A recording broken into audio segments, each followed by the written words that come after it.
اس بک میں historical problems بھی بہت زیادہ ہیں. فار ایگزامپل آپ جائیں گے پیج نمبر 250 پہ تو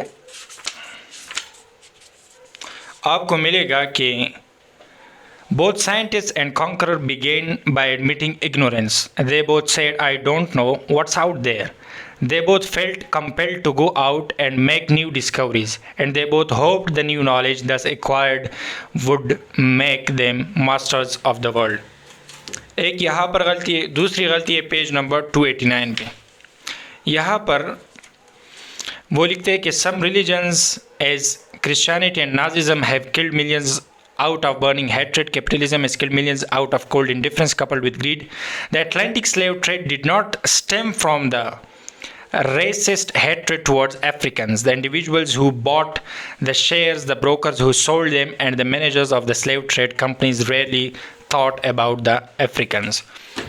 یہاں پر for some unknown reasons Harari, the cruelty and the brutality committed by Britain, وہ اس کو وائٹ واش کرنے کی کوشش کر رہا ہے کہ بس یہ امپیریلزم اور کولونیلزم کا جو پروسیس تھا وہ تو صرف نالج کے لیے تھا. ایک سافٹ ایکسپلینیشن پیش کر رہا ہے. حالانکہ اس پر آپ جان اسٹوارٹ مل کے جو کہ ایک لبرل تھنکر ہیں اس کے آپ سٹیٹمنٹس دیکھ لیں کہ یہ لوگ ریسورسز ایکسٹریکشن کے لیے جاتے تھے. دوسری بات یہ لوگ اپنے لبرلزم کو ڈیموکریسی کو بائی فورس وہاں پر امپوز کرنے کے لیے جاتے تھے. یہ کسی نالج والج کے لیے نہیں جاتے تھے. دوسری بات یہ جو انہوں نے African slave trade transatlantic slave trade کے بارے میں کہی کہ یہ جو ہے نا ریسزم کی وجہ سے انیشیٹ نہیں ہوا تھا اور ریسزم اس میں ایک مین فیکٹر نہیں تھا بلکہ ان لوگوں کو تو پتہ بھی نہیں تھا کہ یہ افریقنز ہے یا افریقن ہوتے کون ہیں. I don't know why is he trying so hard to whitewash the crimes of the British اور جو امریکنز تھے اس وقت. تو اس کے بارے میں میں آپ کو چند ایسے بکس ریکمینڈ کروں گا, وہ آپ دیکھ لیں, وہ آپ پڑھ لیں. اور یہ لوگ اس فیلڈ میں جنہیں ہم کہتے ہیں کہ گو ٹو اسکالرز ہیں, آپ ان سے پوچھتے ہیں, انہیں دیکھتے ہیں تو آپ کو جوابات ملتے ہیں.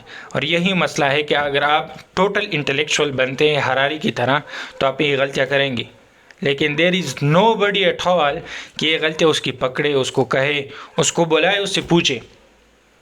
اور ہمارے ماشاء اللہ پاکستانی, ہندوستانی, بنگلہ دیشی جتنے بھی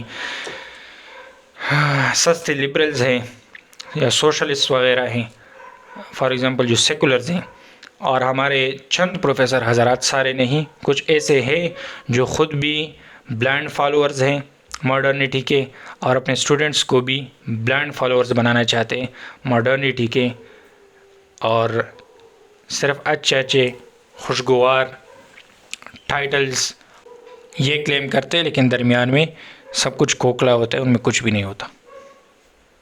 تو اگر آپ پڑھیں بلیک ریکنسٹرکشن کو, A History of the Part which Black Folk Played in the Attempt to Reconstruct Democracy in America 1860 to 1880, W.E. بورغارت ڈوبوائس کی, اگر آپ پڑھیں گے ڈیوڈ برائن ڈیوس کی ان ہیومن بانڈیج کو, the rise and fall of slavery in the new world, اور Eric Williams کی capitalism and slavery کو پڑھ لیں. ولیمز تو یہاں تک کہتا ہے کہ abolition of the slave trade 1807 and slavery itself 1834 were not primarily driven by moral or humanitarian concerns, but rather by the fact that slavery had become economically less viable as industrial capitalism expanded.